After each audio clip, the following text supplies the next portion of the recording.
Okay, hello again. Let's continue with chapter 6. I hope you're doing well. So let us continue. Last time we were going to finish that section, but I got to this point where we stopped. It's an application for sinusoidal functions. And so when we have a situation like here, let's say this is a Ferris wheel and the person sits over here at point P, starts off here, and then goes around and around and around, and we want to see if we can write a function that gives the height of this object here with respect to the ground as this thing goes around, right? So what is the height of this point at right here? So we are given is a circle with radius 3 feet, is mounted with its center 4 feet off the ground. So the center here is 4 feet off the ground right here, that center. And the point closest to the ground is labeled P as shown in the figure. Sketch a graph of the height above the ground of the point P as the circle is rotated. Then find a function that gives the height in terms of the angle of rotation. So angle of rotation here, we're going to start from this point P and look at the heights. The height is at, if the radius is 3, if this radius is 3 and this height is 4, then this from the center to the ground is 4. Then from here to the ground is 1 unit. So we're starting with 1 height at 1, and then it moves up to point Q, and at point Q is 4, and then at point L is going to be, there's 3 plus 3 plus 1, so that's 7. And then comes back at 4, and then comes back to 1.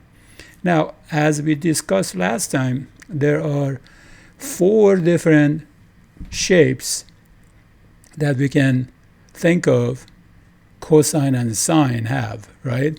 So regular sine has this shape, 1 hill and 1 valley, and it starts from the average value of the function, right, you see, and it goes to a max, comes back to the average, goes to a min, and then goes back to average.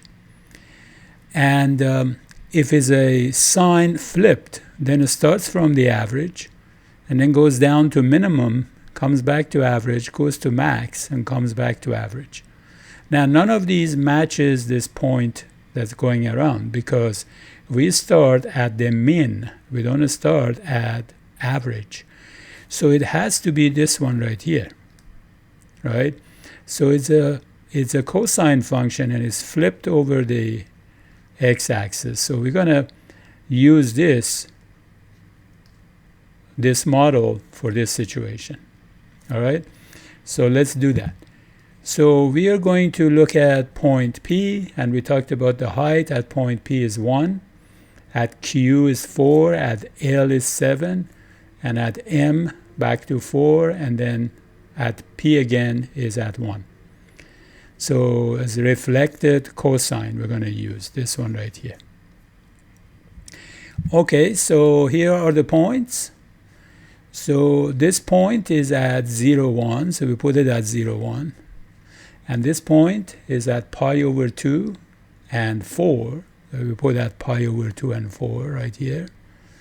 So that's that point. And this point right here is L, which is at pi and 7. And then M is at 3 pi over 2 and 4. And then P back at 2 pi is 1. Now, don't confuse this circle with the unit circle. The unit circle is somewhere over here, right? It's its own coordinates. So here is unit circle. So when we are over here At the unit circle, we are actually at angle, what? Angle 0. And then we go this way. At pi over 2, we are over there at Q. And at pi, we are over here at L. And at M, we are over here at, 3 pi over 2. And then back to here. So on the unit circle, we're actually doing this. But of course, here, the point goes around this circle. So we use the unit circle just to have the angle, because we understand the trig functions based on unit circle.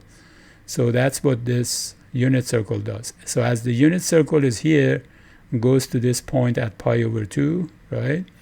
This object goes from P to Q, right? It just happened that the movement here, the periodic movement, was on a circle. It could be a spring with a weight, and it goes up and down, right? And we're going to use the same unit circle to understand the movement of this, because it's going up and down. So we can say the distance from some reference point is going to increase and decrease periodically. So we can write a trig function for it. So there are many different situations, but in all of those situations, we use what? We use this unit circle to understand what's going on. All right, so don't confuse unit circle with this circle. So when we are here, we are not at negative pi over 2 on the unit circle. We are at 0, right? We are over here. All right, so now we have these points, so we have to match a function to this. Now we know, in general, a cosine function that is flipped looks like this, right? With a negative here because we know it's flipped. So absolute value of A is the amplitude of this. And then this D here is going to be the midline right here, this line right here. That's y equals to D. And then B and C, of course, B has to do with the period and C has to do with the phase, right? So C over B is phase shift. Now here, A is max minus min divided by 2, right? So A is the distance from here to here, right? That's distance. So we can find the distance from the minimum to maximum, which is this whole thing here, and then divided by 2, well, we get that distance. So absolute value of A is always max minus min divided by 2, right? Which in this case is 3. So amplitude is 3. So this number right here has to be 3.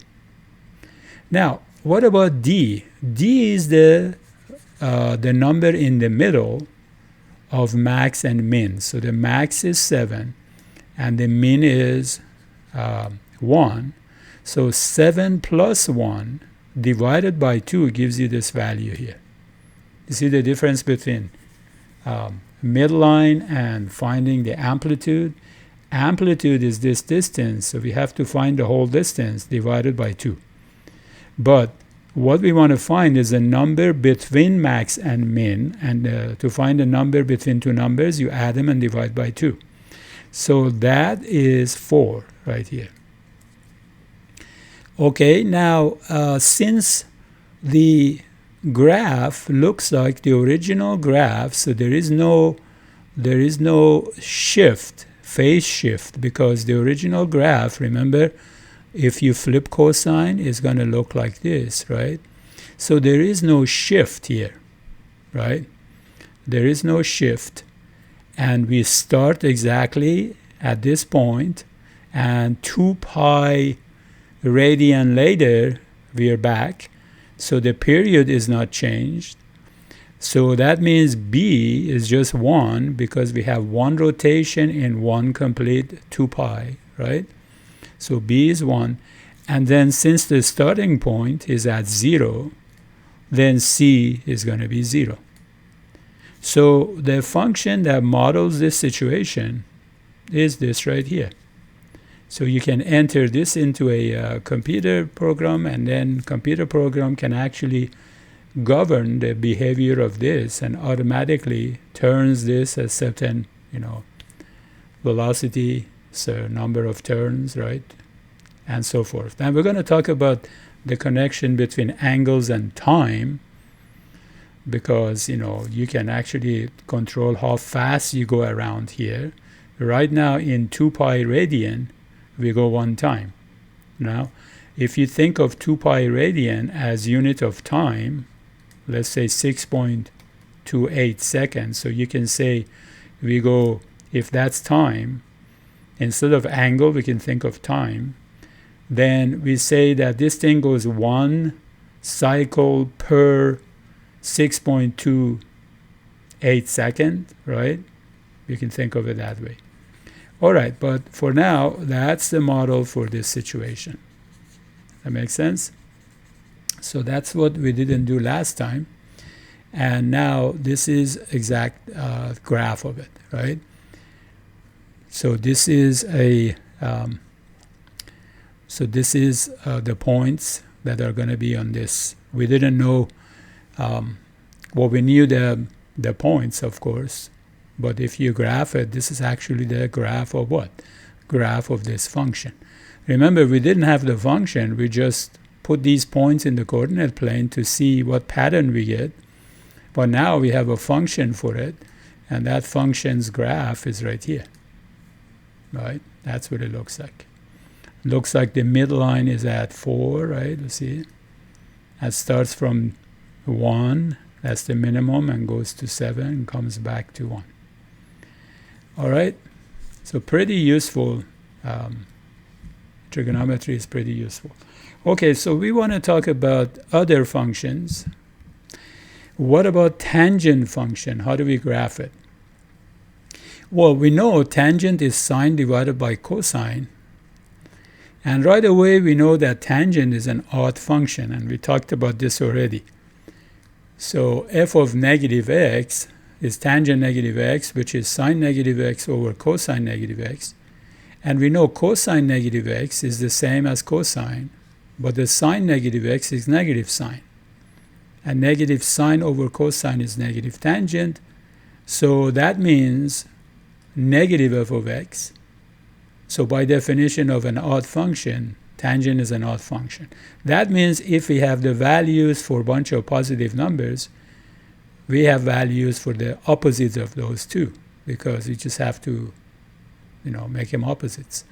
So to graph tangent, we graph for some positive values of x, maybe 0 and some positive values, 0, pi over 6, pi over 4, and pi over 3, and pi over 2.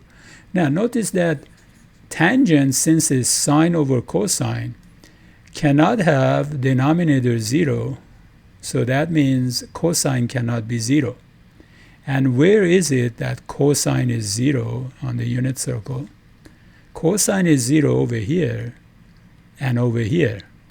And if you think about it, these are just, this is pi over 2, and then the other one is 3 pi over 2, and then if you keep going around, next one would be 5 pi over 2, and then 7 pi over 2, and so forth. You could also make negative, go the other way, negative pi over 2, and then negative 3 pi over 2, and then negative 5 pi over 2, negative 7 pi over 2, and so forth. So if you think about it, cosine is 0 if x is odd multiple. So how do we make odd number out of an integer? We can multiply it by 2 to make it even and add 1 to it. So odd multiples of pi over 2.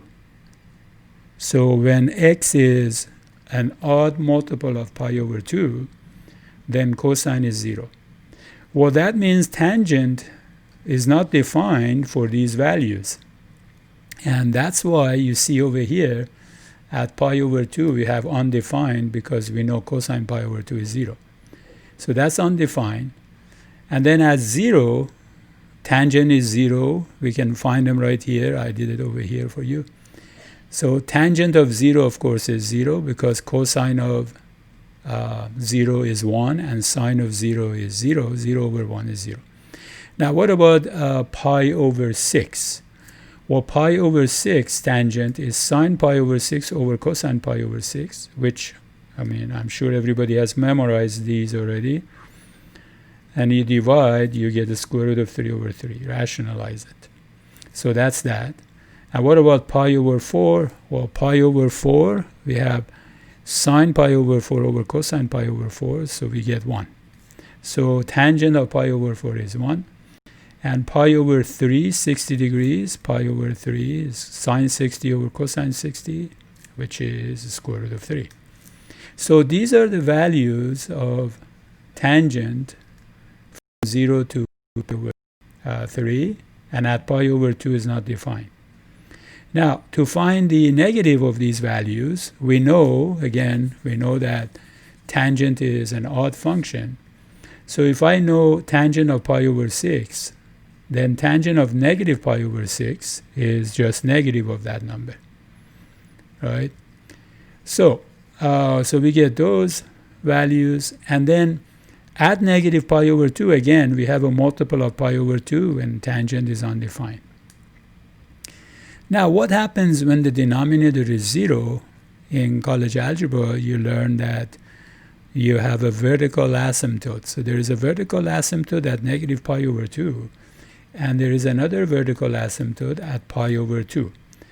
So it looks like one cycle of tangent happens at between negative pi over 2 and pi over 2. We like to graph a cycle of these functions that includes 0. So we graph from negative pi over 2 to pi over 2. Okay? Now, let's look at it a little bit more carefully and see what happens to the values of tangent as we go around the unit circle. So first of all, I'm going to run this. So just like sine and cosine, we see what happens to the function values as we go around the unit circle. And I'm going to do that. It's still loading. I'm going to do it for negative pi over 2 to pi over 2. So I'm going to, let's see, here we go. So let me go to, I'm going to clear it.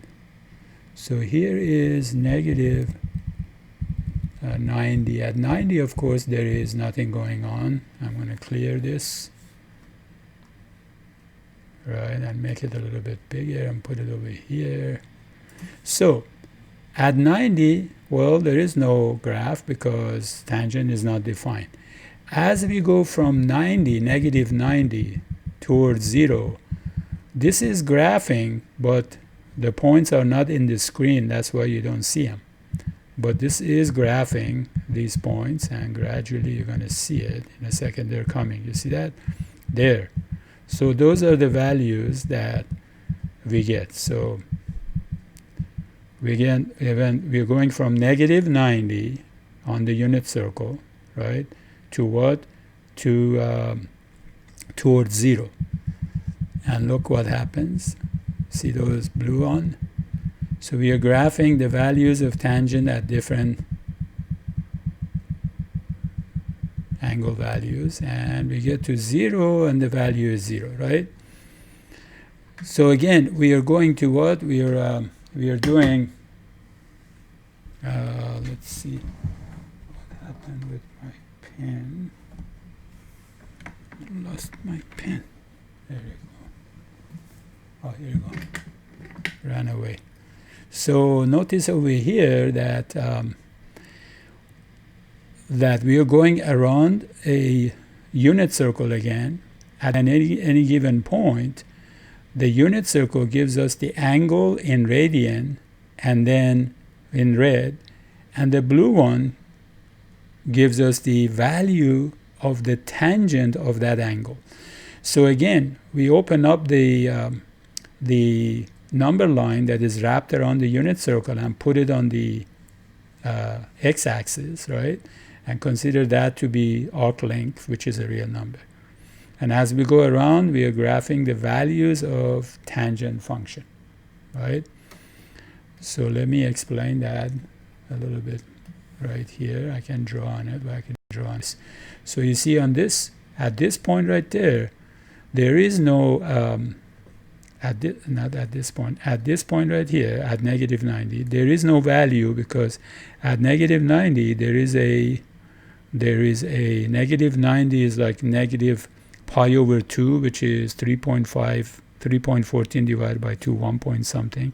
So negative 1 point something, which is about right here, there is a vertical asymptote. So we don't have any value, but as soon as I go to the next value, then I get a really, really big number way over there, right? So at this value, which is negative like 89 point something degree, the value of tangent is way over there, way over here. So we get that. And then as I go towards the 0, then for every one of these points, we get one of these blue ones, right? And notice that we get tangent as I go towards 0. And at 0, that's the value. Now, if I continue, the tangent values are going to be graphed this way. And then again, they go to, when I'm at pi, they go to, so pi is like 1 point something. So there's going to be another vertical about right here somewhere. So this is going to go like that, right? All right, so let's, oops, what happened? There you go. So let me continue with this and graph this. So here you go, as you see there. Right, this blue graph is not the vertical this blue line is not the vertical asymptote. We're going to talk about that. It's just a tangent to this circle at this point. But the vertical asymptote is going to be here somewhere. Right? And I can show you that if we zoom out. If we zoom out, we see it. Let me zoom out so we can see exactly what happens. So here is about negative something. There. So let me graph this. As you see, so the vertical asymptote is about right here somewhere, and the other vertical asymptote is right here somewhere. All right. So now let's do a little bit more thinking about this. So this is the graph. At negative pi over 2, we have a vertical asymptote, and at pi over 2, we have a vertical asymptote. And between the two vertical asymptotes, the tangent behaves like this. So let's look at it a little bit more carefully. So as we go from 0 to pi over 2, what happens to function values, the tangent values? Well, we know tangent is sine over cosine. So what happens to the sine values when we go from 0 to pi over 2? Sine goes from 0 to 1. Now, cosine goes from 1 to 0. So the numerator here goes from 0 to 1, and the denominator goes from 1 to 0. So the fraction, which is tangent, goes from 0 to positive infinity. So as you see here, from 0 to pi over 2, the tangent, it just keeps going up and goes to positive infinity. Now, what happens when I go from 0 to negative pi over 2? Like this way. Well, again, sine and cosine have values 1, 0, and they go to what? So when we go from negative pi over 2, 0 to negative pi over 2, cosine goes from 1 to 0, and sine goes from 0 to negative 1. Right? Sine is negative 1 now, cosine is 0. So what happens, the fraction goes from 0 to a negative divided by a very small number is actually negative infinity. Is like negative 1 divided by, let's say, 0.00001. That's a big number. That's 10,000, right? So the smaller this number is, the bigger the fraction is going to be. So it goes to what? Negative infinity. So that's what we see here, right here. As we go from 0 to negative pi over 2, that's what happens. Now, what happens if when we keep going? Well, the next period is going to be from pi over 2 to 3 pi over 2. And the tangent is going to repeat itself. So as we go from pi over 2 to pi, what happens? Well, again, cosine goes from 0 to -1. So cosine here is 0, and it goes to -1. And sine goes from 1 to 0, right? So that means the fraction goes from 1 over 0 to 0 over 1, which is, this one is 0. Now, this little negative I put on the top of 0 in mathematics, that means that we are talking about numbers close to 0 but to the left of it. That's why we put that. That doesn't mean -0. -0 doesn't make sense. It means that the numbers we're talking about here are to the left of 0, but they're close to 0. So you see the cosine here, when you go from pi over 2 to a pi, what happens with cosine is that cosine is 0 here, but starts being, let's say, at this angle right here, which is close to 90, a little bit past 90, cosine is that little negative number here, right? So that means the denominator is really small over there, close to 90, a little bit past 90, but the number is negative. It's a very small negative number. So the fraction goes to -infinity. So that means when I go from pi over 2 to pi, the tangent actually starts from -infinity and then goes to 0. And what happens from pi to 3 pi over 2? Well, you see it over here. We go from 0 over -1, which is 0, to -1 over, so it's a -1 over very small negative number again. Now the negative over negative would be positive, so this goes to +infinity, as you see over here, right? And this behavior continues, and the graph of the tangent is basically these cycles.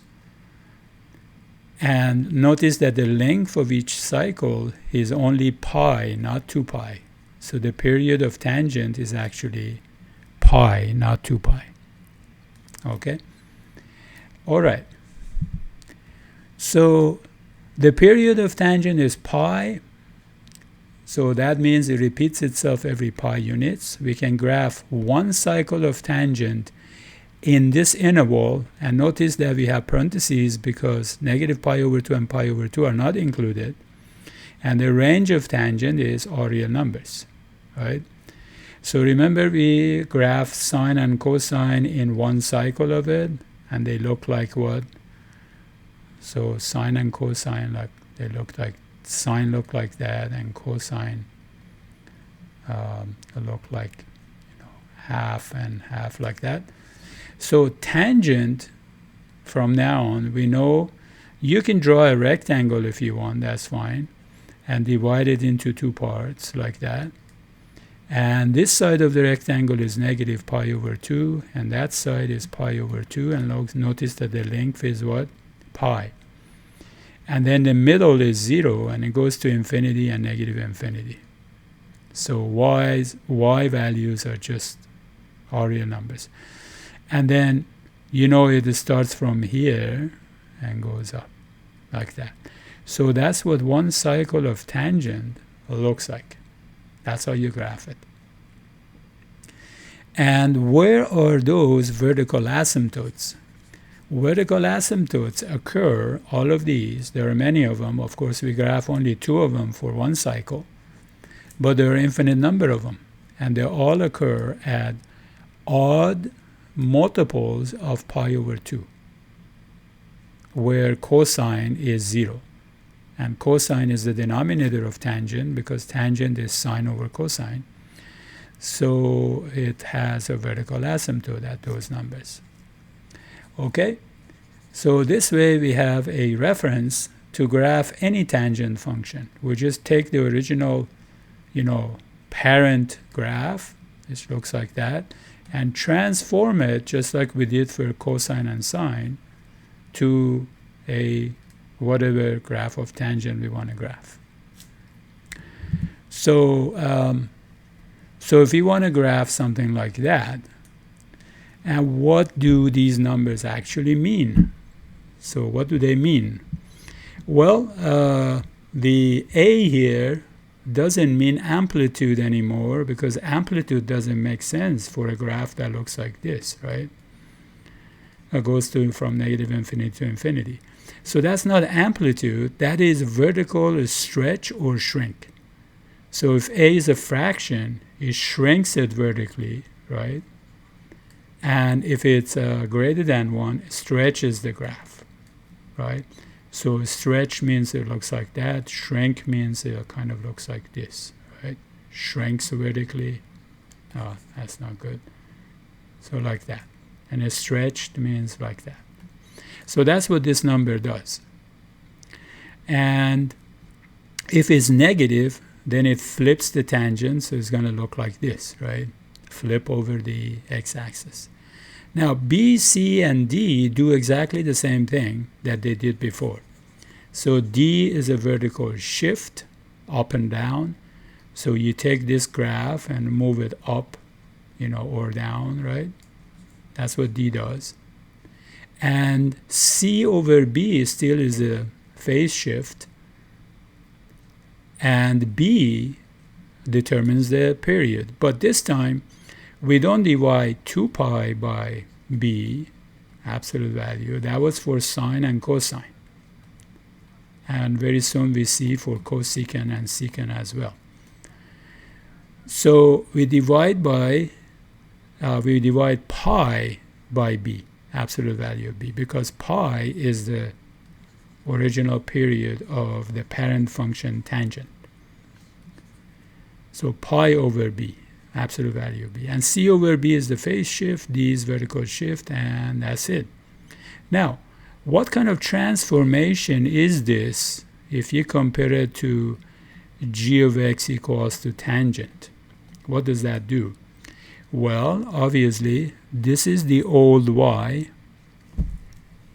So the new, if you think of a and g of a on tangent, the parent function, the new one under this transformation will be, well, g of a is going to be multiplied by a, and then d is added to it. So this is what we're going to get, right? So it's going to be a times g of a, and then plus d. And what happens to the old x? Well, we have to set old x equal to bx minus c and solve for x, see what happens to it. So x is going to be a plus c divided by b. If you solve for x here, that's what you get. So a, the old x, plus c divided by b is the new x.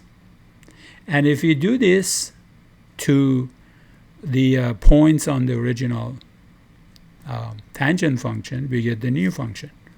Especially if you consider the parent function of tangent like that, and consider important 3 key points. Now with sine and cosine, we took 5 key points. Here we have 3 key points. We can take 0, 0, pi over 4, and 1, because that's an easy point to work with. And then the other one is negative pi over 4 and negative 1.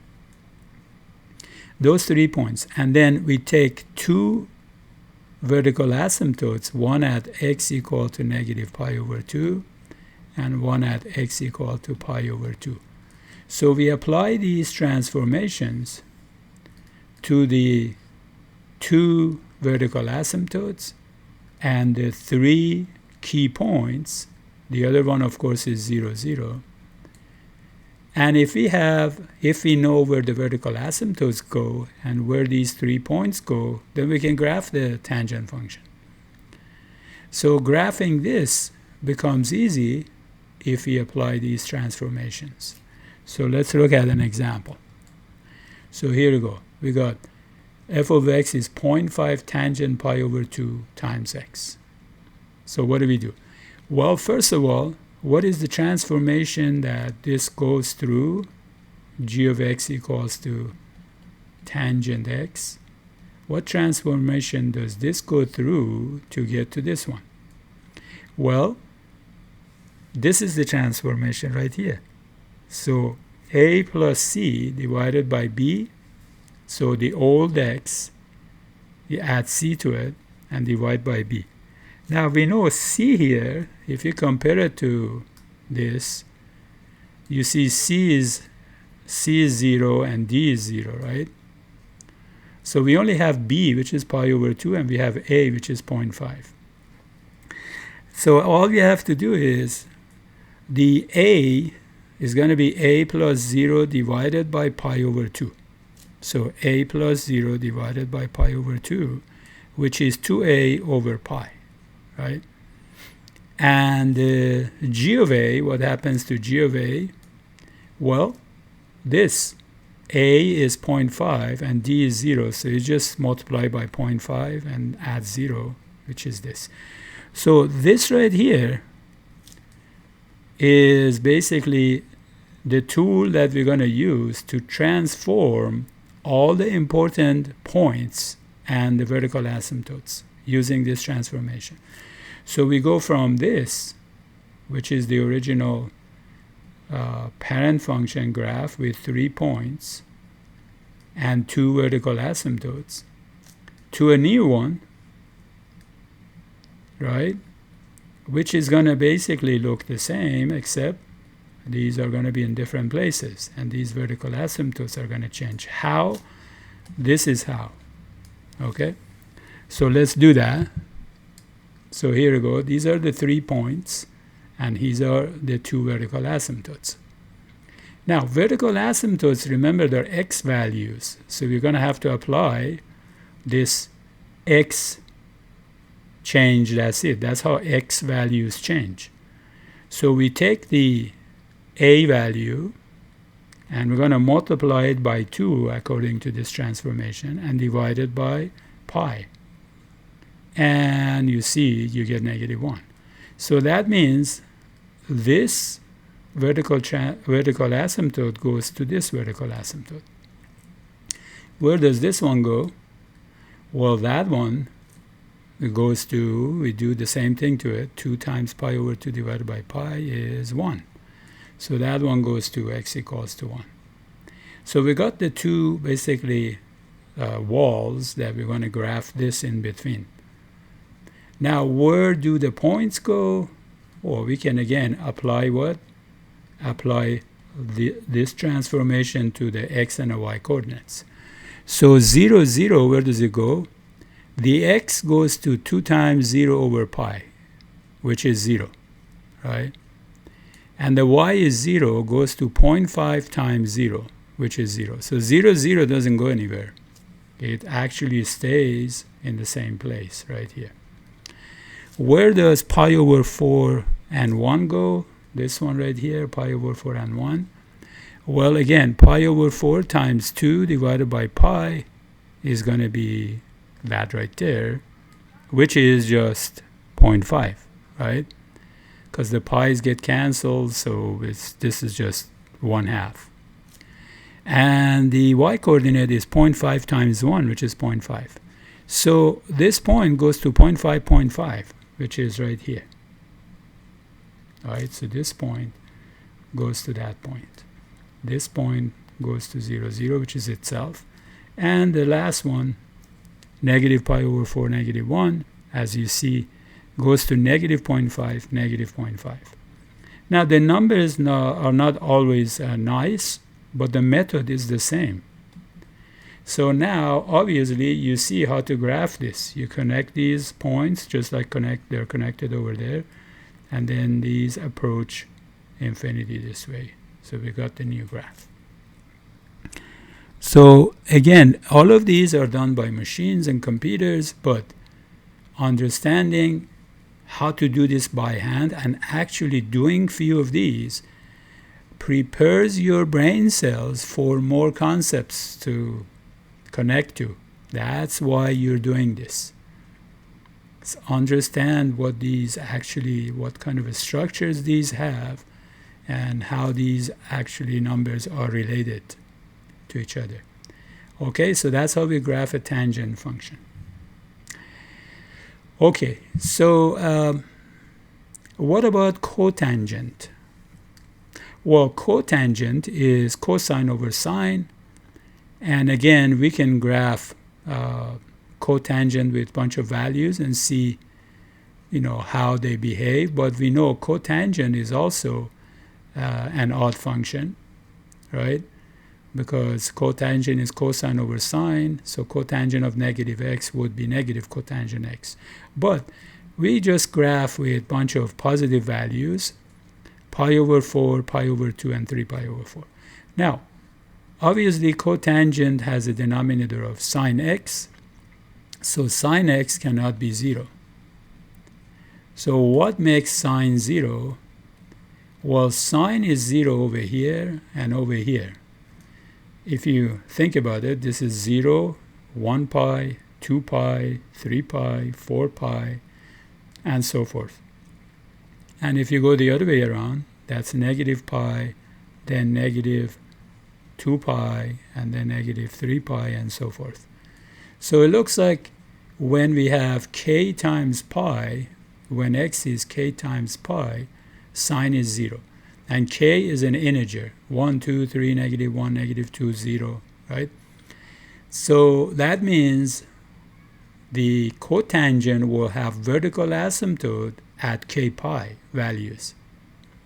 And that's why we have a vertical asymptote right here at 0 and at pi. But in between, cotangent does well. So at pi over 4 is 1, as you see over here, right? At 0 is undefined. At pi over 2 is going to be 0 over 1, which is 0.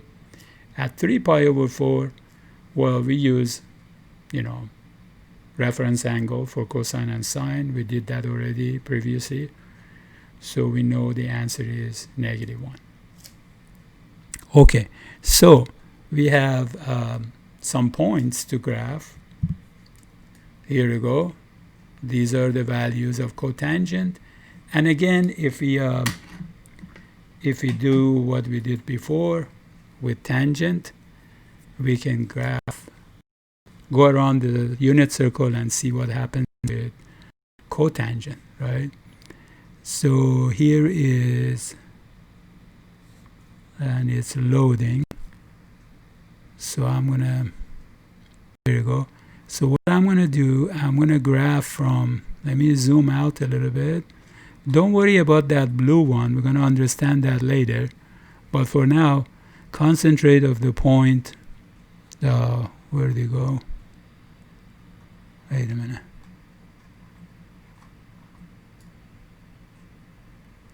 What happened with my angle? Let me do this again. Reload it.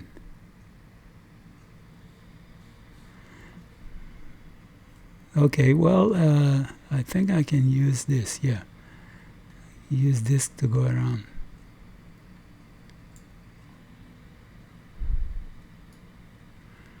I have what I need is hidden, so I'm going to run it like this. So it automatically creates tangent. There you go. So let me zoom out. So it automatically goes around and graphs it. Now notice that it's going to graph many periods of cotangent, and right here you see that cotangent is graph from 0 to pi, right? And that's what's going to do, is automatically just graphing from negative 360 to 360, looks like it, right? So it is graphing 4 cycles of cotangent. So you see the vertical asymptotes are at 0, at pi, at 2 pi, at negative pi, at negative 2 pi, and so forth, right? And the domain, of course, is all real numbers except for x is k pi or n pi, doesn't matter. N or k is an integer. And then range is all real numbers. Okay, so this one had the, I don't have the values of angles visible here, so I can change it. So I made it just play it automatically. All right, so that's what it looks like. So let's look at graph of cotangent a little bit more, right? So here we go. So what's going on from 0 to pi over 2? When we go from 0 to pi over 2, well, sine goes from 0 to 1, right? Sine goes from 0 to 1. Cosine goes from 1 to 0, right? So this fraction, which is cosine over sine, goes from 1 over 0 to 0 over 1. Now again, notice that cosine goes to 0, but from the right of 0. That means cosine is positive, you see. Cosine has a positive value, but this positive value gets smaller and smaller towards 0. So that's why the denominator here has a plus on the top, because these are numbers close to 0, but they're positive. So that's why we get positive infinity. So when I move away from 0 a little bit, cotangent starts from infinity and comes down to 0, right, at pi over 2. What happens from pi over 2 to pi? Well, again, sine goes from 1 to 0, cosine goes from 0 to 1, to negative 1. So what happens to the fraction? The fraction goes from 0 to what? To negative 1 over, again, this 0 here is for sine. Sine goes to 0 but remains positive, you see. This value is positive, so it's a small positive number. Negative 1 over a small positive number is negative infinity. So that's why cotangent goes to negative infinity. That's how it behaves.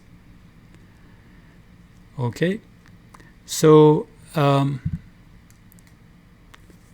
so the vertical asymptotes happen at k pi, and again, one period, one cycle that we like to graph of cotangent will be between 0 and pi. 0 and pi are not included.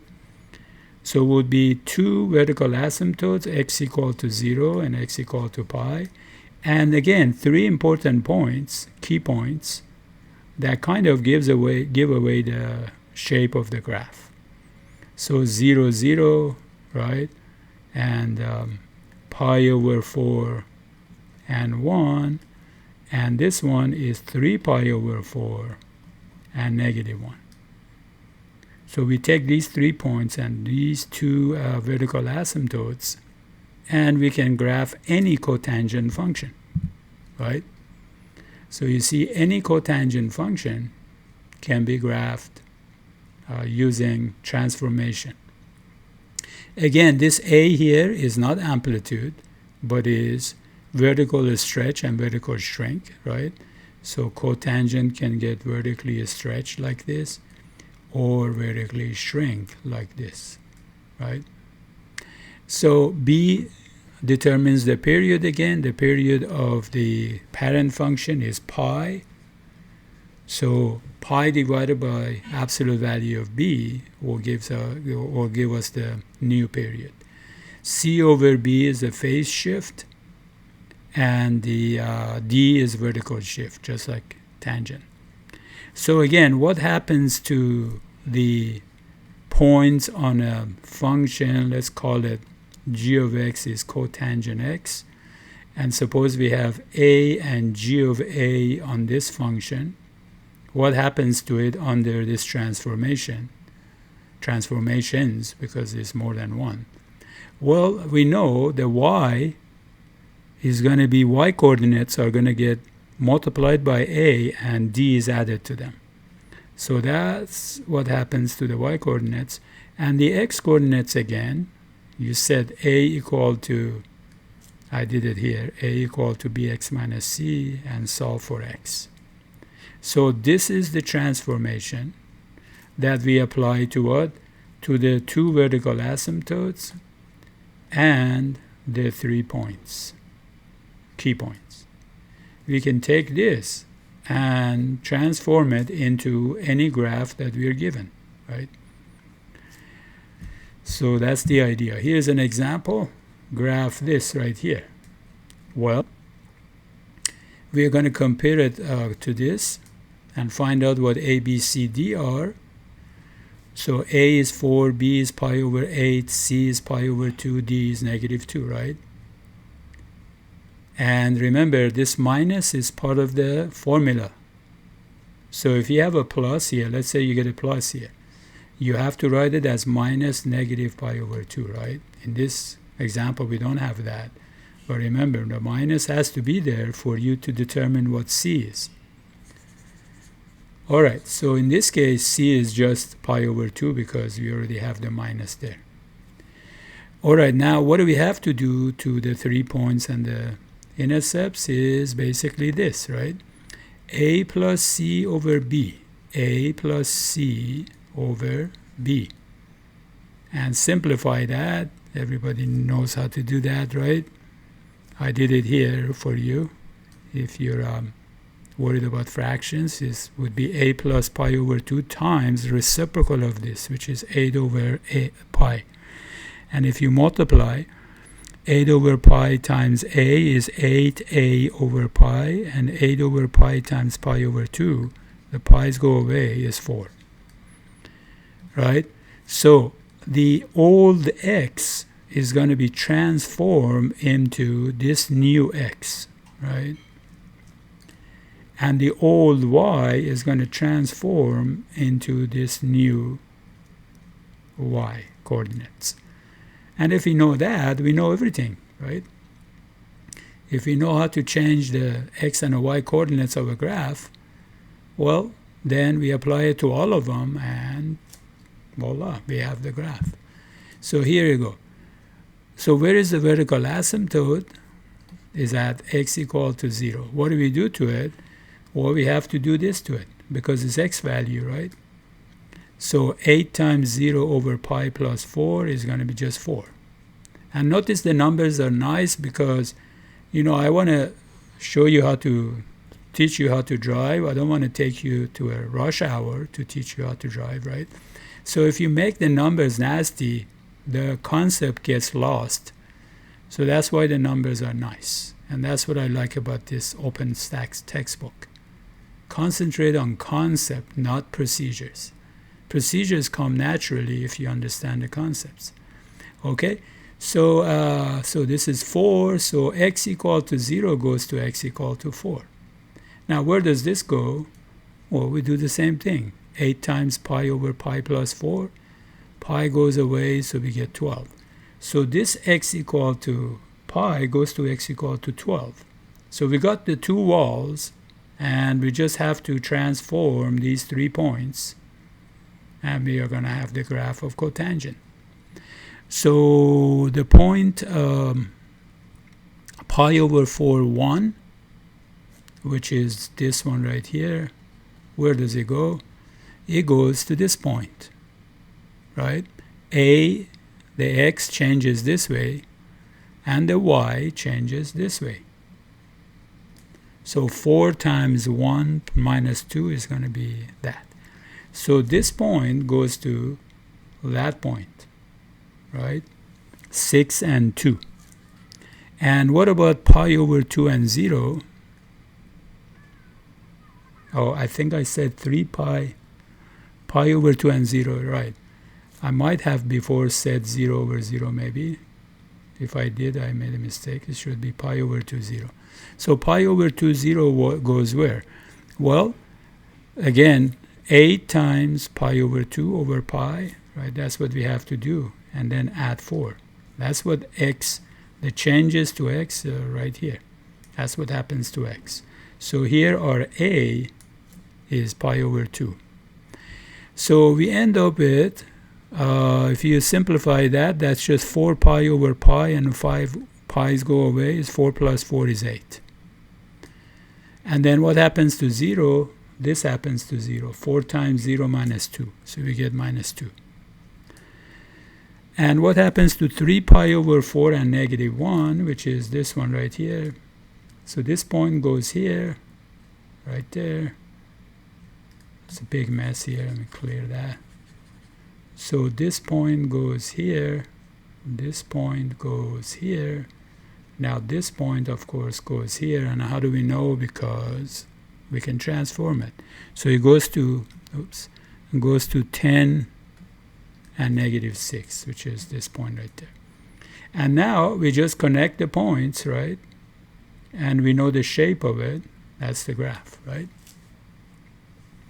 Now, you know, if this is a negative right here, you will see that these points are going to transform. They're going to look like the other way. But you get that, you will find out, because you're going to take that into consideration when you do transformation, right? See, if that number is negative, then your A would be negative 4, so that changes the formula. And you will get the correct graph. Okay, so I am not going to make this longer, so I'm going to talk about secant and cosecant in another video, because the other video got really long. But as I said before, videos don't work. So I'm going to come back here and say bye to you. Take care of yourself and others, and I see you in the next video.